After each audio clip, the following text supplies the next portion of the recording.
to Pale Blue Pod, the astronomy podcast for people who are overwhelmed by the universe but still want to be its friend. I am your host, Dr. Moiya Scanlon McTier. It's a full name episode today. I am an astrophysicist and a folklorist and a friend to the universe. And today I am joined by Dr. Robin George Andrews, another full namer, who's a volcanologist who crossed over to what I call the bright side of science communication and is now a freelance science journalist, an author, and a public speaker, a kindred spirit, if I may say so myself. And Robin is here today to talk about his new book, How to Kill an Asteroid, The Real Science of Planetary Defense. Robin, thanks for being here. Thank you so much for having me. Yes, nice to meet a fellow full namer. That's surprisingly rare. It is. Yeah. We don't use our middle names enough these days. No, you can make any occasion sound unnecessarily formal if you just full name it. Just like when you're ordering a takeaway or something. That's a really fun time to use it. Address me as my full person. Yeah. Well, aside from your middle name, is there anything else you would want the listeners to know about you before we have this conversation?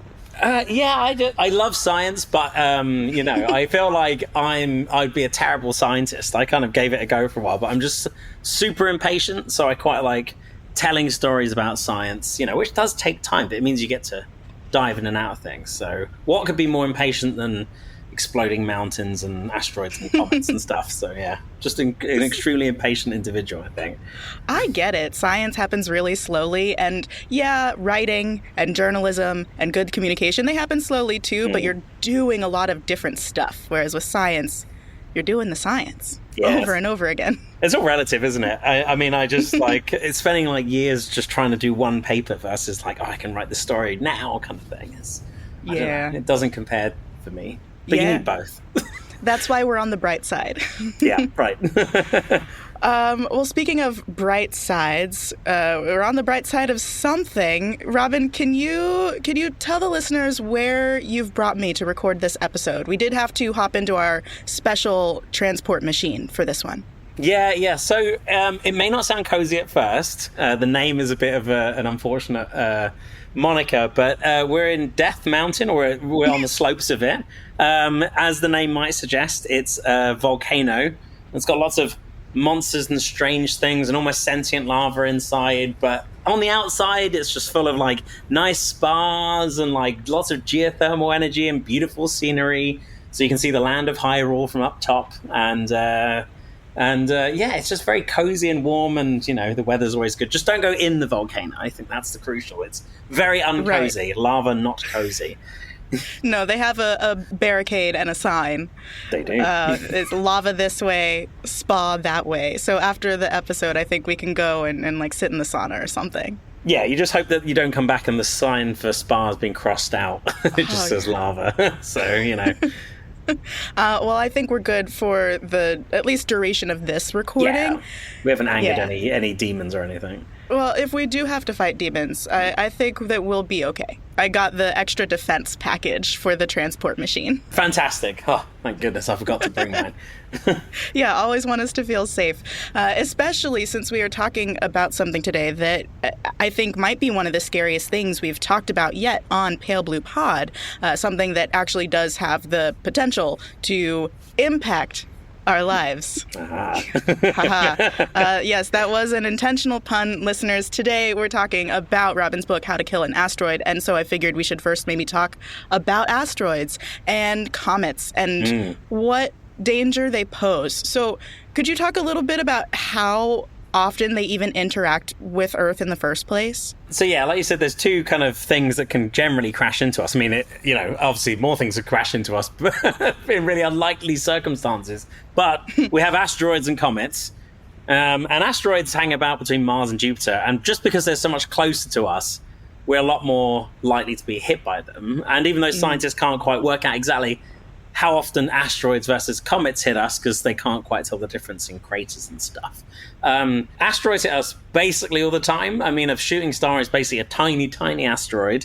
But once every month, like a decently sized, like one of a meter or longer, kind of blows up in the skies, of Earth's atmosphere. But it doesn't cause any damage, so that's good. It just looks very cool. Fortunately, we don't get hit by comets that much, because comets on average, I mean, you get shooting stars too, but they are so much bigger and so much faster that if one of them hits Earth, it's kind of game over. But they exist right at the edge of the solar system for most of their lives, and so they hit Earth less commonly. Jupiter kind of sucks a lot of those up, which is nice of it. Good. Well, I've heard it both ways with Jupiter, that it is this great big protector kind of taking the hits for us, but that it also sometimes uses its gravity to fling things towards us. So on average, is it a wash? I don't trust Jupiter. I've never liked it anyway. I don't understand when it's like Jupiter's the best planet. It's like, if you're going to compare the outer planets, like Saturn is clearly cooler. It's got massive rings, for God's sake. But yes. I love this Jupiter-Saturn beef. I live for it. yeah, and Saturn's not flinging things at us either. So I think Jupiter's a bit of a bully. Mars is too small because Jupiter probably ate most of the material went into making it. So I don't know. Jupiter makes a mess of things. It's just we're currently around in the time where it's sort of sucked up a few comets. So we're like, thanks for that. And try not to annoy it. Hopefully it's not too little too late, because those comets, those are the ones that are on the really wide orbits, so they will come back on longer time scales, right, than the asteroids. The asteroids are closer. Yeah. You can have short period comets which like orbit the sun once every 200 years or fewer, and then you have long period comets which could be millions of years. So they take their time compared to asteroids which just show up. I respect it. Yeah, I looked up a little statistic before we started, because I was shocked when you said monthly impacts of, a meter or more, but I found a number of 17,000 tiny little meteors hitting the Earth every year. So yeah, these things really do interact with Earth regularly. What about the big ones, the dangerous ones? I mean, we know about the really big asteroid impact that killed the dinosaurs. That was 65 million years ago. What are the chances of that happening again? Yeah, so if we wait long enough, the chances of that happening again are basically 100%. But that's like on massive, massive timescales, like really, really quite long. The bigger an asteroid is, the rarer they are, so the more infrequently they are coming into contact with Earth. So that's nice. It's good to know. Good. The ones that are a kilometer or bigger are affectionately known as planet killers. Now, this is not like a media term. This is something that astronomers are, planetary defense researchers specifically are like, we need to give them a name that evokes kind of what they do. Yeah. And I'm like, that's a pretty good name. It doesn't literally kill the planet, but it can cause mass extinctions or, bring humanity to its knees sort of thing. But we know where most of those are, apparently.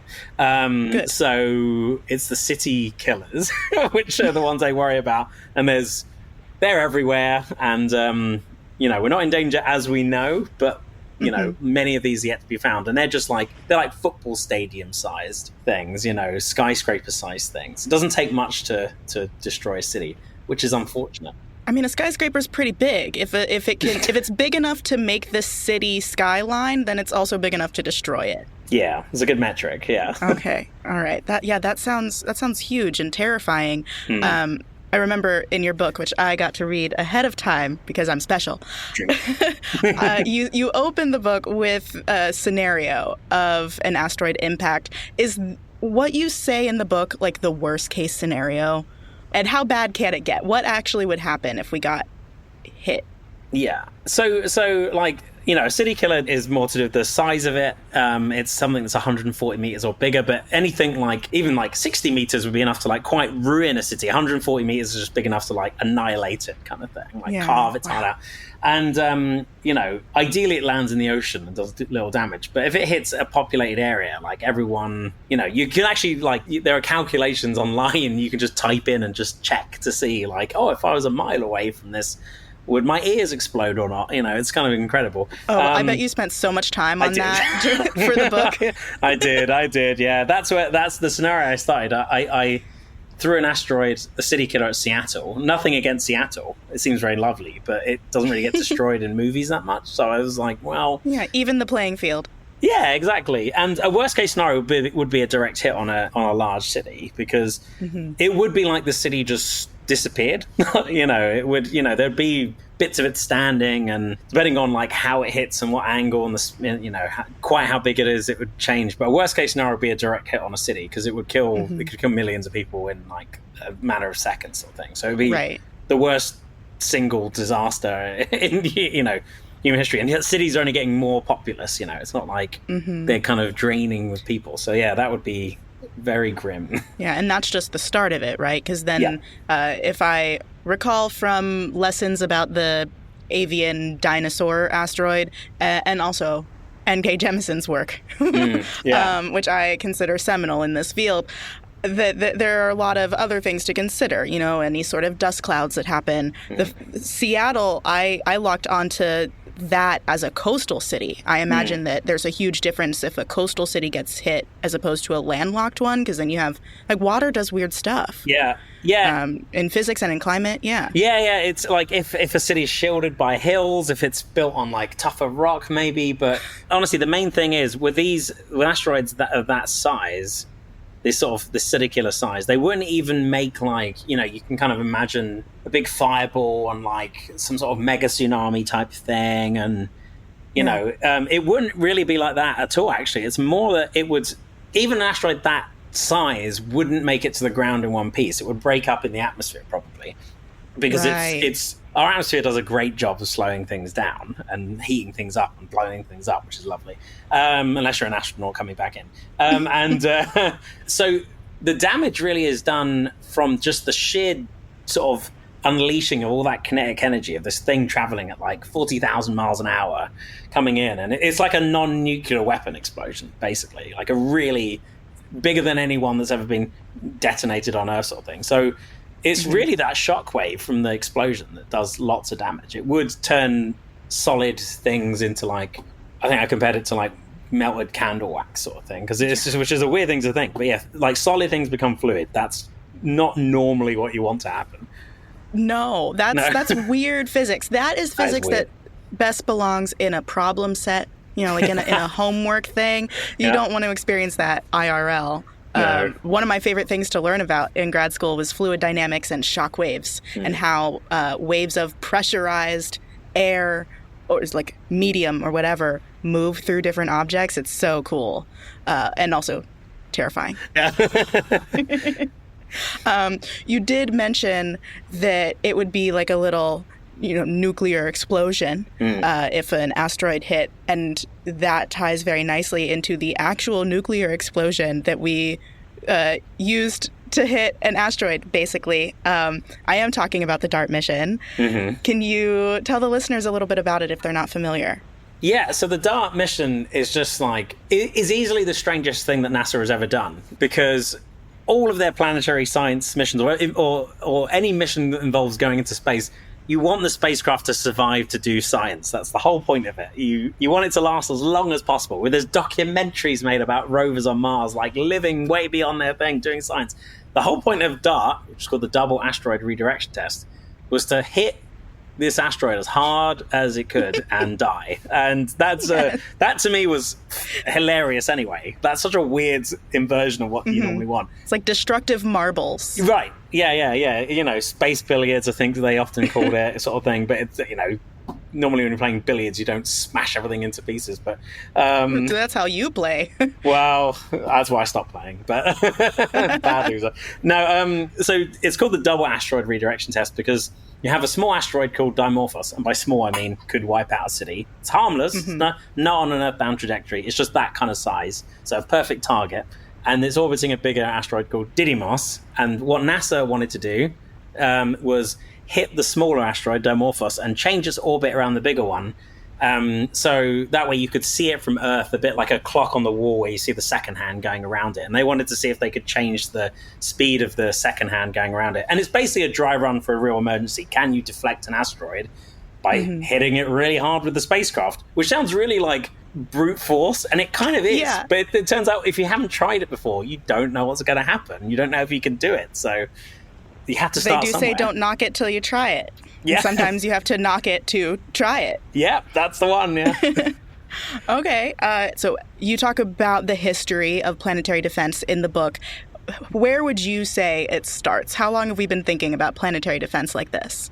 Well, it's often, there's that saying that goes around every now and then, which is like, dinosaurs didn't have a space program, look what happened to them kind of thing. Which I don't know what, I always makes me think of a T-Rex trying to operate controls on a spacecraft. That's my immediate thought. Like, they would never have got a space program with those. Anyway, so when the scientists kind of discovered there was a giant hole in the Earth, basically, in the 80s and 90s, and they linked that to the end of the reign of the non-avian dinosaurs, you know, I think that's when it really hit the community that, like, oh, that would be terrible if it happened now.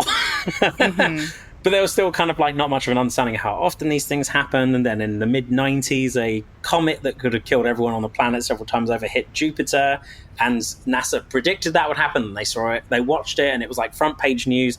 I think genuinely that was the point where it wasn't just a niche research field anymore. It was like like everyone could see it, essentially, like, oh, we do not want that to happen to us. And then from there, like, you know, even the famously dysfunctional, to put it mildly, US Congress legally mandated NASA to go find the planet killer size asteroids. They're like, go find most of them. Hurry up.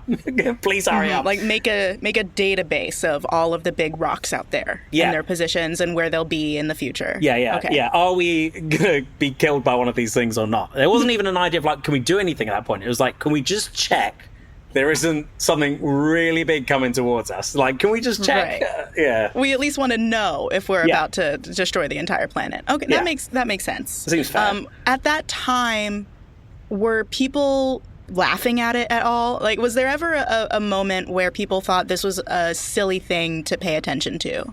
Oh, yeah. Like, even with the knowledge of the kind of end of the dinosaurs, you know, and the asteroid, we kind of take that knowledge for granted now, I think. Because it's just such a well, it's not fully understood, you know, compared to a lot of things. It's such a clear-cut connection.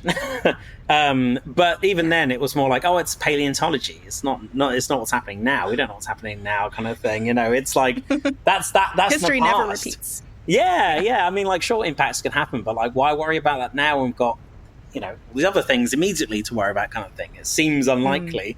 Even by the time Armageddon and Deep Impact came out in the late 90s, sort of thing, it was just starting to be taken seriously, but those movies kind of muddied the water a bit, where they brought this idea of, like, we must save the world from asteroids and comets, but also it involved, like, so much military stuff and so much nuking that it really, it kind of reflected this idea of, like, well, do we know what we'd do in an emergency, kind of thing, you know? And it's obviously heightened, but so without any, like, understanding of, like, what would we do, basically, apart from just panic, it was still not taken fully seriously, because it was sort of like, well, yeah, if we discover a giant city-sized asteroid coming towards us, well, we can't do anything. So it was more like people just didn't want to think about it and not take it seriously. So it took a while. We can't just avoid our feelings, friends. We have to face them. And sometimes we have to launch a nuclear device at them. True. Yeah. Was that the first thing we tried?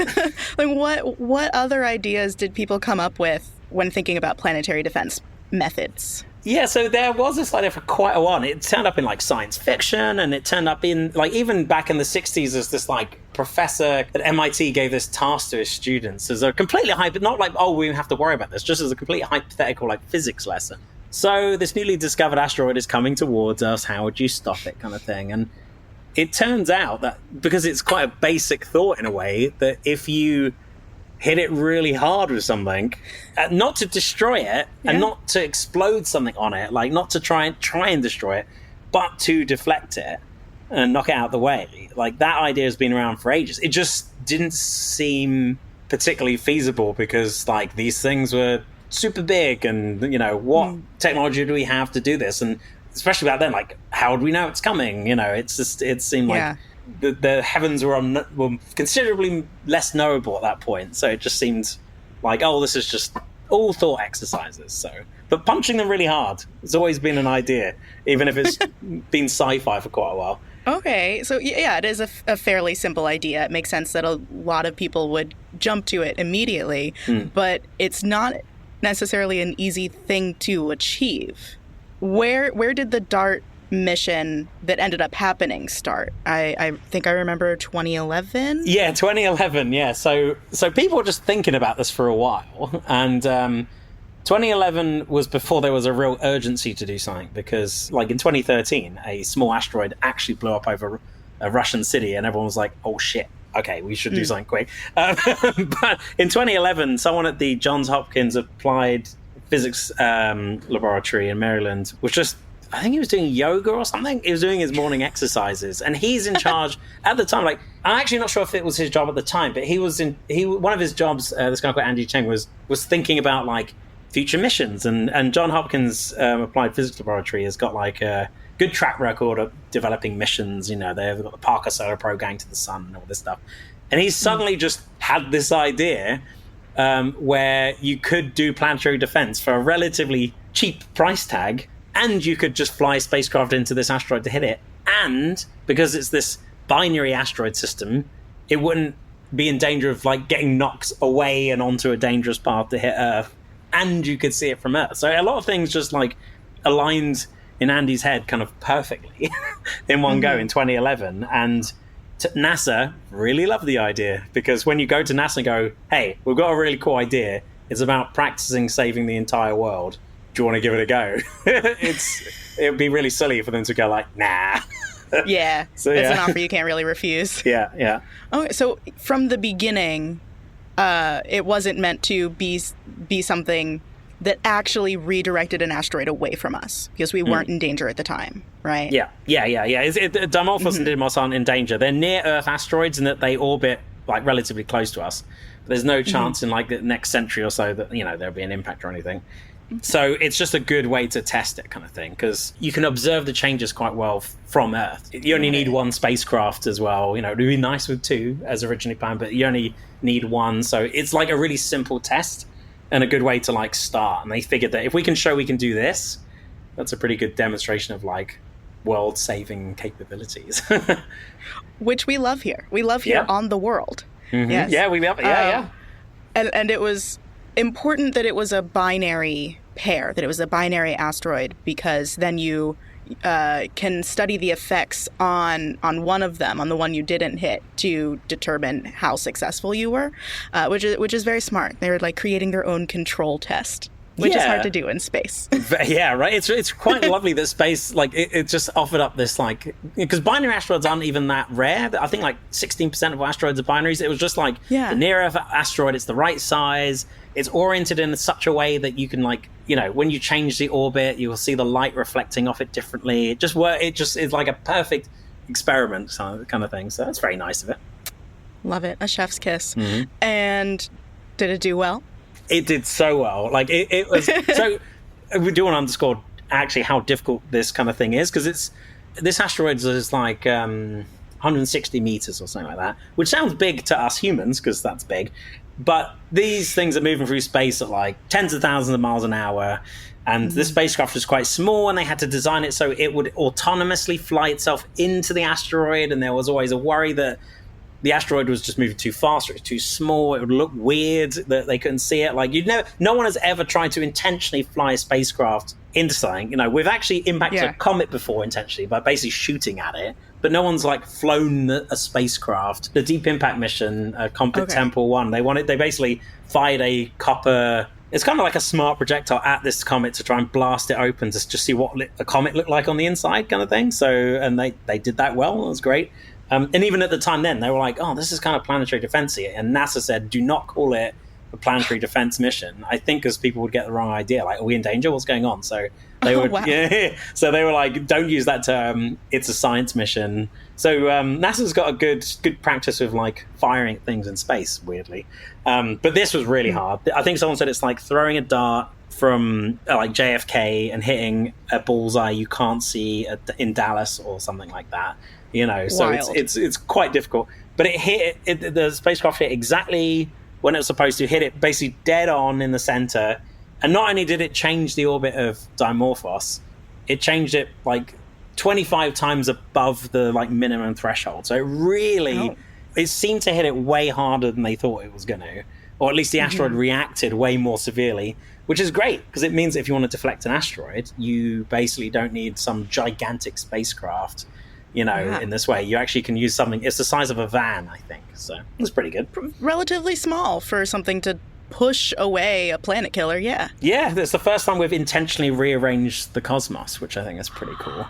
Look at us. That's so exciting. And yet, I feel like I haven't heard much about it since. September the 26th, 2022. Yes. 2022, yeah. Was his death day. It's been 2 years. What's up? Like, what happened next? So what happened, they basically spent a long, long time observing it because they wanted to know exactly what would happen when you hit it, because asteroids of this size seem to be super weird. It doesn't seem to matter what they're made of. Doesn't matter if they're like carbon rich or more rocky or anything like that. They are not solid rocks. They are basically like, someone said they're like cappuccino foam or boulders flying in formation or ball pits. They're barely bound together by their own gravity, which means when you hit them, they behave like a fluid and not a solid, which is super weird, especially when it's in space. So apart from the fact that it has all these weird effects that they saw, like it changed shape, it had a comet-like tail that went on for like 20,000 miles that may still be there. Lots of weird stuff was happening. But the strangest thing is, like, it's so weakly put together that if you hit it just a little too hard, and they were briefly worried they did this, it might break apart completely. And then you've created, like, you've turned a cannonball into a shotgun shell kind of thing. You don't want that. You don't want loads of asteroids flying everywhere. So they've spent the last 2 years observing it whilst Europe is getting ready to check America's homework, basically, with another mission. Ooh, what's theirs called? Theirs is called Hera. Always grandiose names to these things. And I like it because it's checking Jupiter. Yeah. Anything to annoy Jupiter's fine with me. I'm fine with that. You know, I love Jupiter's moons, but Jupiter's just gets too much attention. And so Europe were supposed to send a spacecraft called AIM, because they love their backronyms. I think it was called Asteroid Impact Mission. And AIM was supposed to get there before DART, and it was supposed to basically be the camcorder filming DART as it impacts, so you get some like really cool shots sort of thing. In the end, they set the Italian space engineer contributed a CubeSat called LiCiaCube, which got some really cool shots of it. But European Space Agency works differently to NASA. NASA basically, Congress gives it funding, NASA goes, you can do this. Everyone in every European state has to agree on giving funding to a mission, and like it didn't work for AIM, so it got made into Hera, which is going later and is a little bit cheaper, and it's basically going to get to know these sort of killer asteroids better than any other. It's got like little CubeSats with it. It's going to like use radar to see what's on the inside. It's going to try and find the crater if there even is one. It's basically going to like see exactly what happened, like what is this asteroid made of. So it's like a good practice for like a recon mission that you would send, ironically, ahead of time in a real emergency to be like, okay, what's this asteroid made of? We don't want to nuke it. We want to deflect it or the other way around and stuff like that. So Europe's getting in there finally now. They sort of tripped over a bit. No, it's good to do a follow-up, see what damage we've done. I guess it doesn't really make that much of a difference that it's going to go up in, 2026? So it's launching in maybe 3 weeks, and it's going to get there in 2026. And it's gonna, it's like a crime scene investigator kind of like spacecraft sort of thing. So it is very important. It's for a whole bunch of reasons. If only for like practicing quickly making a mission and sending it to an asteroid of the sort that might hit us, you know. So yeah, that's good. And I don't think that much will have changed there in 4 years. So it's gonna be fine. In my professional opinion, it's going to be fine. Yeah, it'll probably be fine. There was a brief worry that there was so much debris caused by the impact that it might like smash up the spacecraft as it's trying to like get near it. But they think it's probably mostly gone by now. It's just gone off. Okay. In fact, someone did a calculation and worked out that some boulders of it are going to smash into Mars in the next few thousand years. So if there are any astronauts on Mars, 4,000 years from now, they could accidentally be killed by a bit of asteroid that we made. Wow.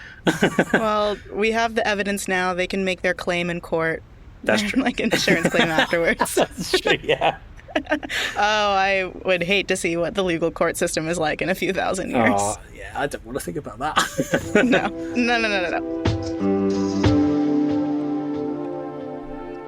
Hey friends, I have a couple of new and exciting messages for you. The first, without further ado, is that after nearly 100 episodes and almost 2 years of doing this show, Pale Blue Pod is finally putting out merch.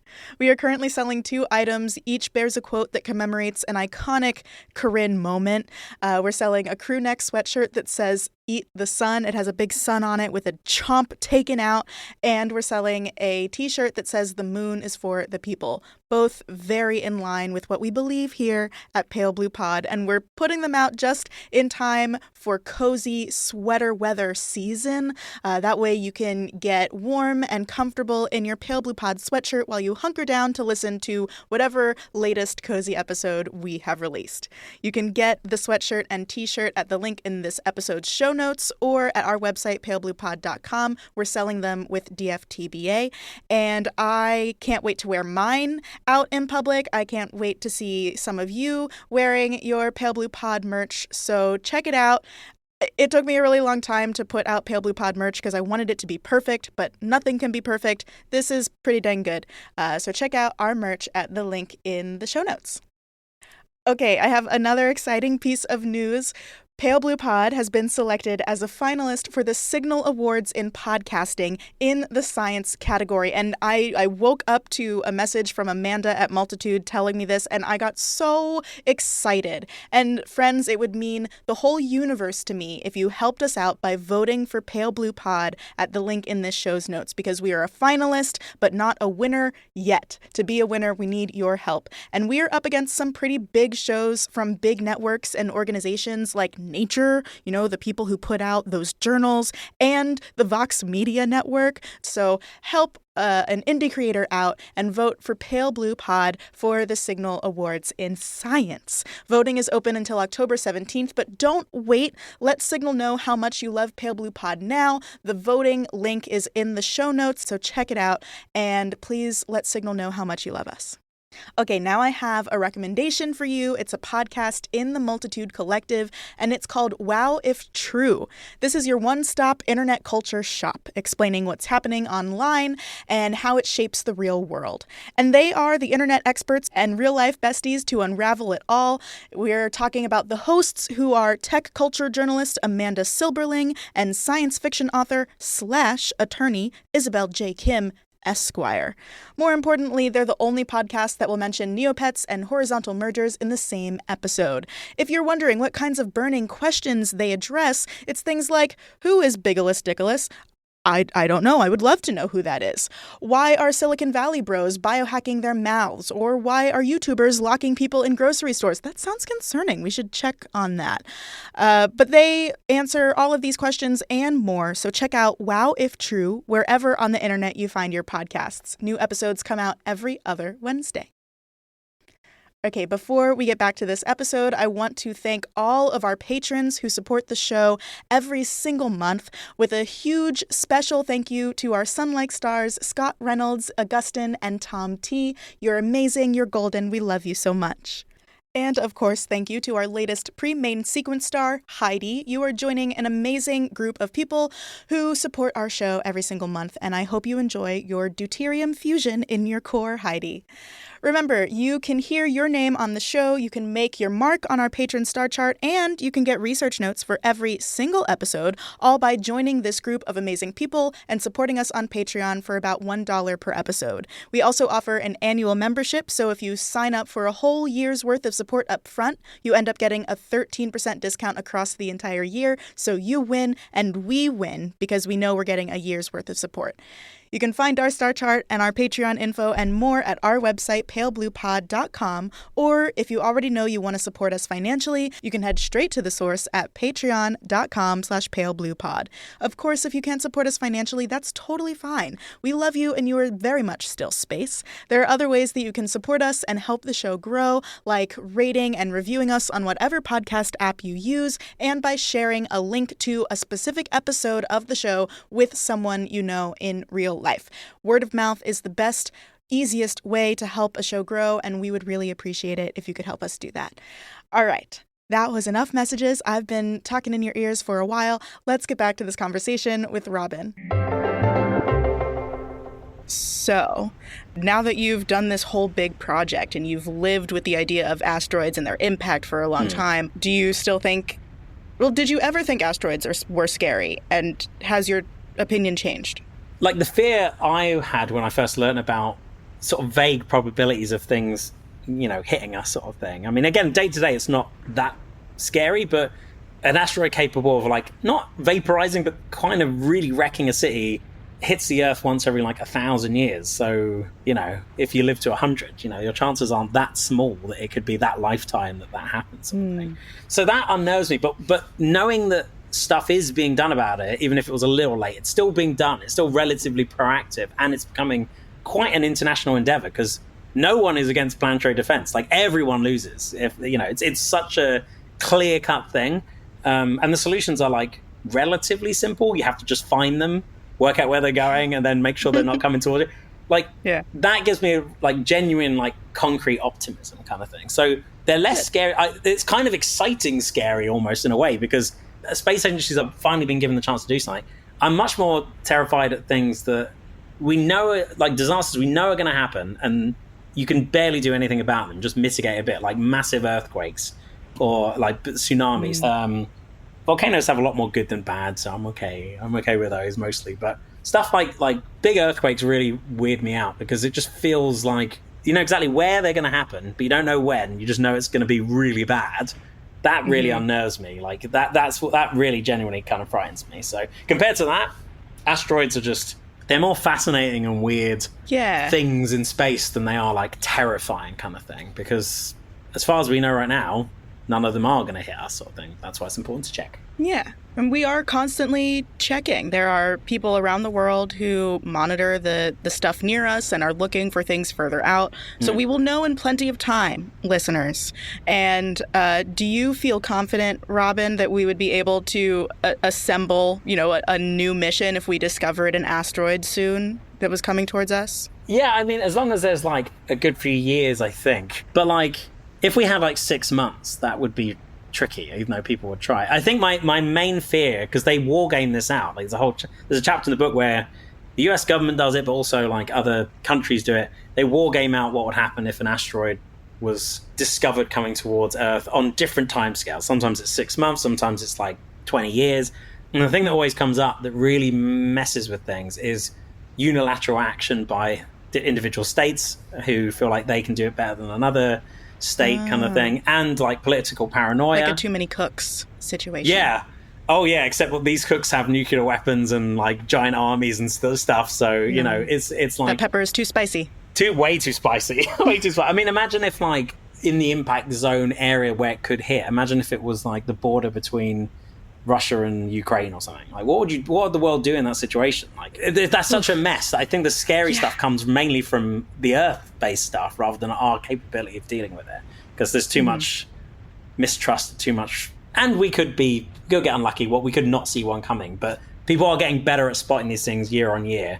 The new observatory is getting really good at it. So I'd worry about people not agreeing on courses of action, like on a multinational scale. I think that's the scary thing, as usual, basically. Yes, people bring the scary stuff. That is, they do. Is true. Although, you know, we're making the decision to go out into space. That's also scary. So we're bringing lots of scary stuff. Here we are. You mentioned earlier, like an impact that happened in Russia. I remember reading in the book about a small impact that happened in Canada. So do you have any, I'm not going to call them favorite impact stories, but like, I know what you mean. Any like really interesting impacts that you learned about for this book? Yeah, I mean, so the one in 2013 in Russia is interesting in the sense that, like, in a slightly different circumstance, loads of people would have died. Like, no one died in this impact. This was a meteor that was 18 meters across. So it's I think that's like a bowling lane or something like that. No one saw it coming, because that's really small. That's really hard to spot for now. And it came in at an angle which meant that it didn't get deep enough into the atmosphere. It kind of blew up higher above the city called Chelyabinsk. It unleashed like 500,000 tons of TNT kind of explosive energy just from the size, 80 meters is all it needs. Smashed windows everywhere. I think 1,500 people were injured. Some people were blown off their feet. 25 people got sunburned. I think that's the thing that, just from the, right. And this is like at night. No, this was in the day. This was like early in the morning. Okay. So yeah. Well, still not sunburn time. Yeah. I think the light flash from the explosion like reflected quite strongly off of some of the snow. So it's sort of it's a bit of a weird thing. Like, luckily no one died, but if it came straight down from above, people would have died, kind of thing. So that's interesting because we got really lucky, and as a result of that, NASA went, we're going to set up a planetary defense office. So kind of good that happened, kind of. It's kind of a weird thing. But otherwise, a recent impact event that I absolutely love is it was above Spain and Portugal, and people were just like, it was like a Saturday night, and loads of people were filming themselves on nights out. So it got so much footage. You can look it up online. It's amazing. There's one where this like girl was posing for her friends, and you could not have set up this shot better. Like the whole sky goes green, which is a weird color, and then it goes blue, and this giant streak of light comes down. And it's because it was a comet fragment, not an asteroid. And it was traveling at 100,000 miles an hour. And it was made of different stuff, so it burnt up differently. So it looked like something from, like, it looked sci-fi. It looked properly sci-fi. Completely harmless. It was super small. But because it was coming in really fast as well, it just made this, like, glorious glow. And it was this wonderful reminder that, like that fragment was older than Earth, probably, you know. And it's just this wonderful reminder that we're, like, participants in the universe, and you know, we're not just like sitting back and watching it happen. Like stuff happens to us, you know, and it's mostly beautiful, which is great, but it's a good reminder that sometimes it's not. So I just love that one because it was just so beautiful. You could not have timed it more. It like was flamboyant as hell, you know. It was great. Oh, I love that so much. I'm definitely going to look up the video after this. Yeah, that's amazing. I want to ask a little bit about your writing process before we wrap up here. Mostly selfishly, as a writer myself, who's always seeking new tips and tricks.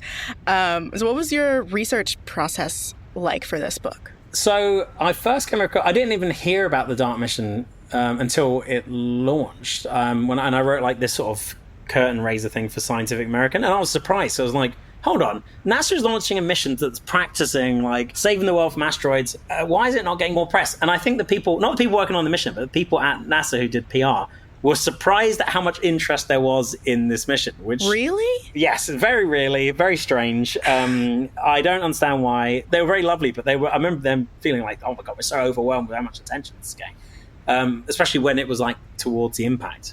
So for some reason, there's been an underestimation of that. So I remember thinking, that's weird and interesting. And then Don't Look Up came out, which is an interesting film, but at its heart, there is a comet in it that's going to hit the Earth.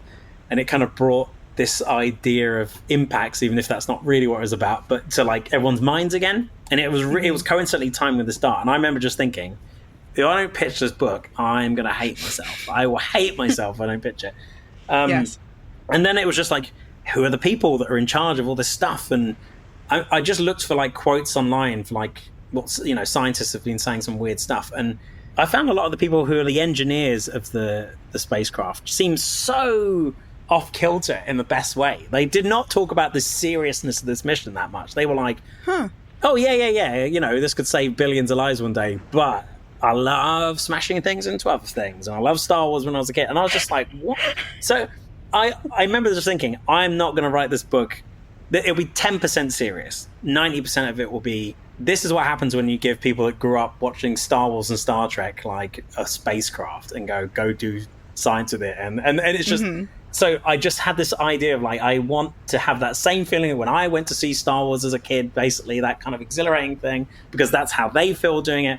So I was just trying to keep in this mindset of like, I want this to be like zippy and entertaining and, you know, a little serious in a good way, but like, I just had this constant thought of like, it has to feel like this like hero's journey where the spacecraft heroically dies at the end if it goes well. So it was quite frantic putting it together. You know, I didn't know DART was going to succeed. I made it to like, what happens if it misses? And I was like, it probably won't. But that's also a good story. It is a good story. It's a good, if it misses, it's still a sad ending. It's a bit of a melancholy ending. It's not like a grim ending. It's not like we all die at the end or anything, but I just wanted to write a story where the moral of the story wasn't, well, we're all screwed, it's too late now.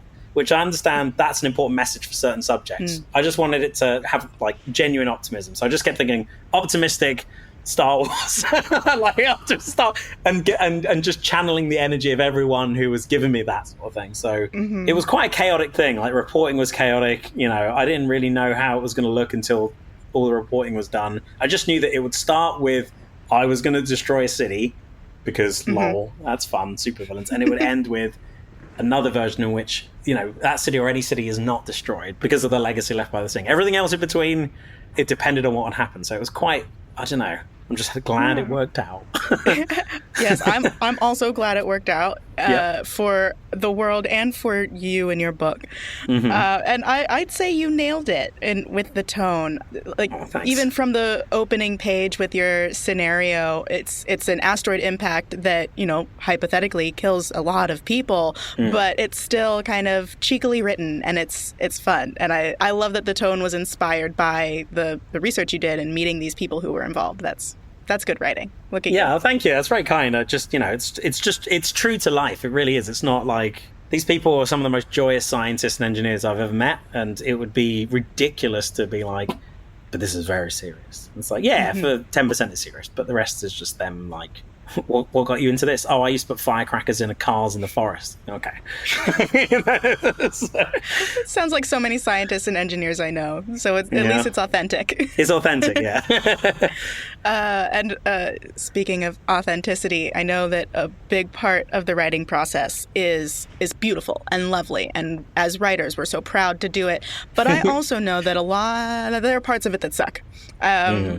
Would you mind talking about what I call the peeves and thieves of your experience with this book, like the peeves and then the thieves of your heart? So what did you not like about writing it, and then what did you absolutely love? Oh man, I mean, NASA was surprisingly slow to give me permission to do stuff, which was I just thought, come on, like I'm not trying to like get you here.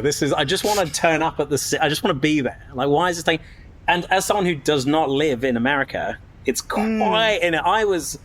They like changed this thing to be like, oh, it's actually 3 weeks earlier. And that was like next week. And I was in Iceland doing something fun. And I was like, oh, how much is a flight next week? It's for 3 weeks in DC and all that. And it was just like, it was like, it's exciting in retrospect. But at the time it was like, oh shit, oh God, I don't know if I can get. And then I had to like fill in these forms to get permission. And then I was like, am I on the right visa? Because like, all that like frantic emailing and being like, why haven't you got back to me yet? I've already booked my flight. And honestly, one of the press events for DART, they said the day before I am allowed to go. And I was like, I was going either way. Like, I would have disguised myself as anyone, So that sort of stuff was like, no one enjoys that. That just sucks. Like when you're following something like this happening live like that, it's always going to be a bit like, oh, you have to jump on it. But that's kind of part of the fun a lot of the time. But sometimes when it's just, you come up against a wall of like admin and you're like, there's no reason this just should be there. You should have just said, yeah. And I remember emailing one of them and being like, can you just like unofficially tell me I can go? And they're like, unofficially, it's a pretty good chance you can go. I'm like, pretty good? Like, just tell me, what are you talking about? So that kind of stuff was just like, I could have done without that. Oh, yeah, that tracks. Yeah. With everything that I have heard and experienced about NASA, yeah, that tracks. Yeah, I have to say, like, they were, like, absolutely lovely 99% of the time, but there was, like, these weird admin hurdles. Yeah. That were it's invisible. It's a big bureaucracy. Yeah. And it was just an oddly slow-moving thing sometimes, to the point where that day before thing, I couldn't believe it. So yeah, that's a peeve sort of thing. Yeah, that was not fun. That's peevish just, for sure. Peevish for sure. And your thief of your heart. Oh my goodness. That's the harder one. Like something that really was just like overwhelmingly the opposite of all that. Yeah, like what? Maybe there are many, but is there a moment when you look back at this whole book journey where you're like, yeah, that makes it worth it, or I'm so glad I did it for that reason? Yeah, so being at like mission control when the impact happened kind of thing was even more exhilarating than I thought, partly because myself and another journalist were put in the press room where we didn't even have coffee. How dare they? How dare they? And we were all watching this thing. It was already tense enough because they were counting down, and like the hours leading up to it, it was very tense. They had to keep the spacecraft had to keep going through these like loops, and if it missed, that was it. It didn't work. But me and this other journalist, Zach Savitsky, who was doing it for science, we wanted to go and hang out with the scientists we'd spent a lot of time with. And we messaged them and they said, yeah, you can come and sneak over across campus. Basically, there's nothing saying we couldn't be there. So we were like running across campus, like listening to the countdown in our ear. Like we essentially tripped over Bill Nye on the way in because he got out of a limo in front of us and we just tripped over. Oh, wow. He's got all those long limbs. He has, yeah. No mistake in the bow tie, though. And getting into there and then getting into this big auditorium, like we weren't going to get into like the actual room because that was shielded off, but you could get into a room behind it where you could see all the guys. Anyway, and it was filled with like hundreds of scientists and their families, and you were getting a live feed of the spacecraft, basically delayed by 30 seconds, going into this asteroid, and people were screaming and crying and like piggybacking each other, and I've never seen scientists like swear so much in my life, like, you know, like they were just like unleashed with joy. I mean, it really felt properly cinematic. I couldn't believe it. Aww. I thought it would be like a woo, but it was easily one of the like most exciting moments of my life, and I was just watching it, you know, in the middle of it. So that will stick with me forever. That was very moving. You could feel it. You could empathize with everyone. So, yeah. Even hearing you describe it, I'm getting like third-party chills. It still has power, even this far removed. Yeah, no, it was a legendary moment if there ever was one. So awesome. Well, our appointment slot for the sauna is almost here. It's almost now. So before we go, I'd love for you to tell the listeners where they can find you and How to Kill an Asteroid online. You can find me on the thing that used to be called Twitter at Squiggly Volcano. And I'm basically at Squiggly Volcano on all social media things, like Instagram, so that's good. RobinGeorgeAndrews.com for all my work and updates on writing and stuff like that. And How to Kill an Asteroid will be in all good bookstores all over the world as soon as you hear this. So please go out and buy it and tell everyone how NASA and everyone else is trying to save the world from killer space rocks. It's a feel-good story. Yes, I read it. I thoroughly enjoyed it. You can see my blurb on the back of it. So go out and buy it. Is there an audiobook version? There is an audiobook. It'll be, I'm pretty sure it's coming out exactly the same day as well. I think they've been on that. So, awesome. And it's read by someone who he does very good impressions of all the scientists in it and stuff. I don't know how he did that. So he's excellent. Oh, their voices. Yeah, he does. He literally does impressions. There's even one bit where someone says a line from Independence Day in there, and he does that exact actor's voice. Couldn't believe it. So awesome. So, yeah. Okay, yeah, check that out, listeners. Robin and I are gonna go clear out our pores, but no matter how clogged you are still space. Bye.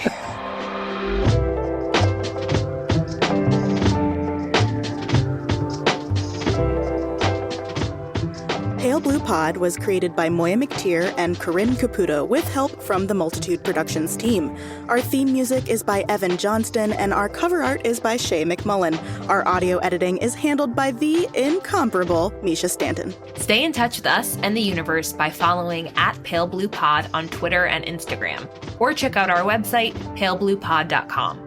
We're a member of Multitude, an independent podcast collective and production studio. If you like Pale Blue Pod, you will love the other shows that live on our website at multitude.productions. If you want to support Pale Blue Pod financially, join our community over at patreon.com/palebluepod. For just about $1 per episode, you get a shout out on one of our shows and access to director's commentary for each episode.